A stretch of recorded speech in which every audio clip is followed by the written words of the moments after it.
I stood in the bridal suite in a $3,500 gown I paid for myself, watching the caterers set up a cake that didn't have my name on it.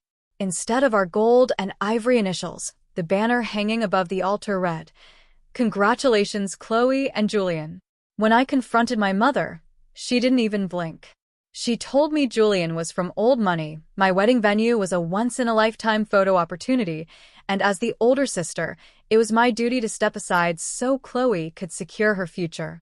They thought I would cry and quietly accept the humiliation in front of 200 guests. They forgot two things. I signed every contract, and Julian had no idea what they were planning. When my mother handed him the microphone to propose, he looked at my sister, looked at the crowd, and said the one word that destroyed their entire scheme. No. Welcome to BT Revenge Tales, where entitlement meets instant regret. Make sure to like, subscribe, and hit that notification bell so you never miss another story of sweet, calculated payback. My name is Clara Morgan. I'm a 28-year-old architectural designer, and for as long as I can remember, my life has been defined by one unspoken rule. Whatever I build, my younger sister gets to tear down. For the past 18 months, my fiancé Mark and I poured $45,000 of our hard-earned savings into planning our dream wedding at an upscale Napa Valley vineyard. Not a single dime came from my parents. Every floral centerpiece, every vintage wine bottle, and every string light was budgeted down to the exact cent by me. Then there's my 24-year-old sister, Chloe. Chloe is the quintessential golden child who has never held a steady job, yet somehow always demands the spotlight. 4 months ago, she started dating Julian, an heir to a prominent real estate firm. To my parents, Julian wasn't just a boyfriend. He was Chloe's golden ticket into high society. And as usual, they expected me to make room for her ambition, even if it meant suffocating my own. 48 hours before our rehearsal dinner, the subtle red flags began waving. My mother called me in a frantic panic, demanding that I rearrange the floor plan to include a private VIP table right beside the head table. She insisted on adding 20 extra seats for Julian's distant relatives, people Mark and I had never met in our lives. When I firmly told her that the guest list was locked and paid for, she scoffed, claiming I was being rigid and ungrateful. She then pressured me to carve out a 20-minute slot right after our first dance for a special family announcement.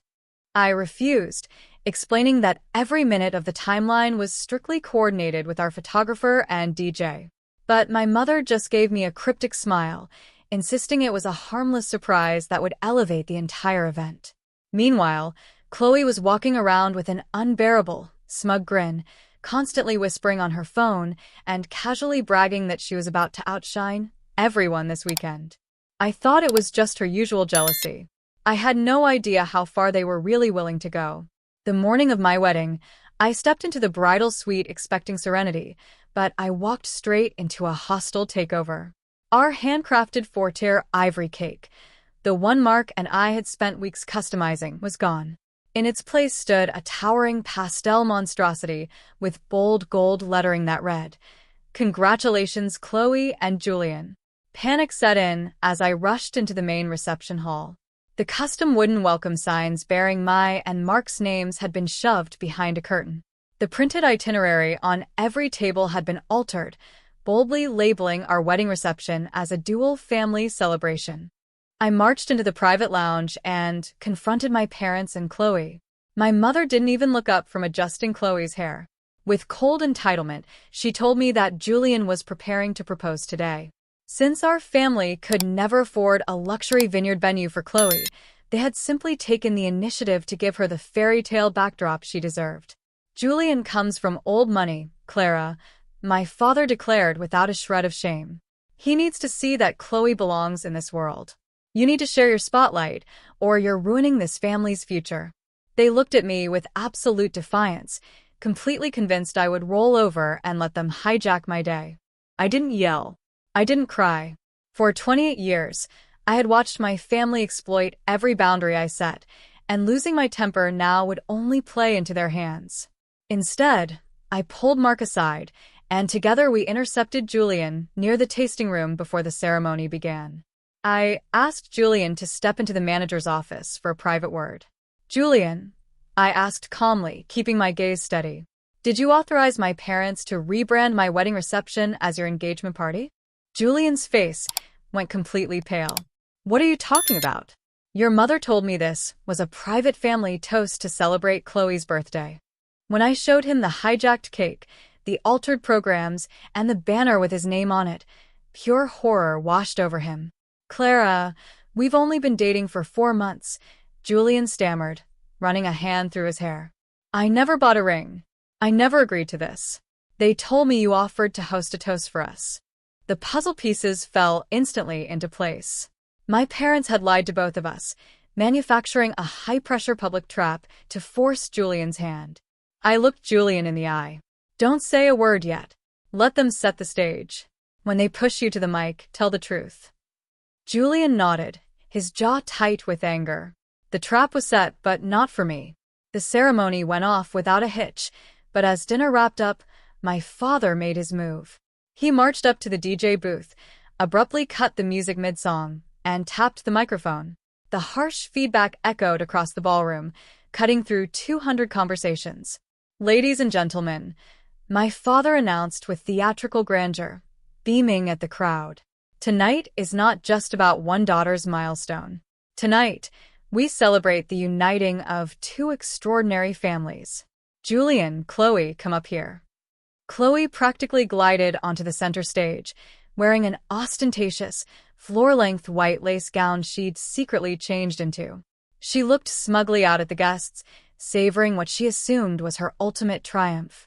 My mother materialized beside Julian, firmly shoving a velvet jewelry box into his hand while gesturing frantically toward the center of the dance floor.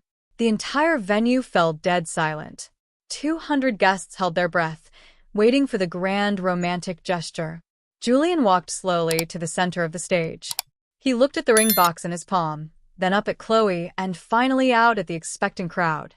He raised the microphone to his lips, his voice cutting through the room with razor-sharp clarity. No. A sharp collective gasp rippled across the ballroom. I am not proposing to Chloe, Julian continued, his voice cold and steady. I never bought this ring, I never agreed to this setup, and manipulating your older daughter's $45,000 wedding to corner me into a public ambush is completely unhinged. He dropped the velvet box straight into my mother's trembling hand, turned on his heel, and walked out the double doors.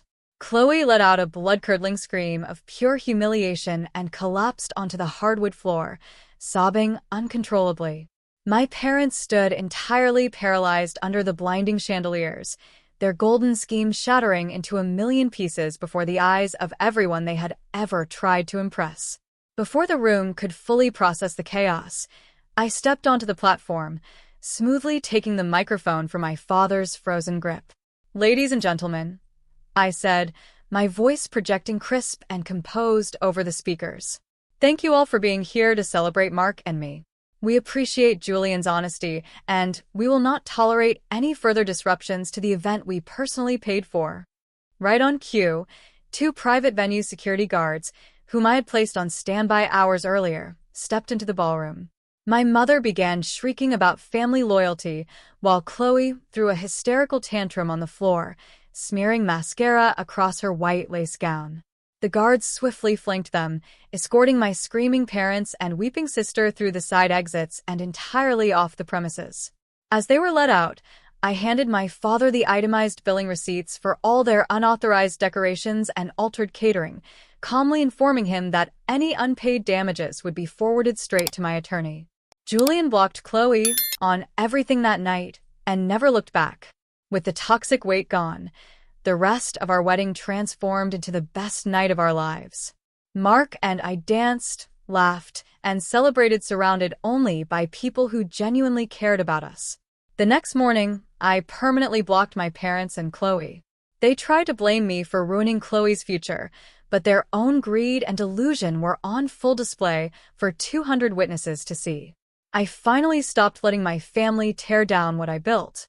Mark and I are building a peaceful life together, completely free of their games.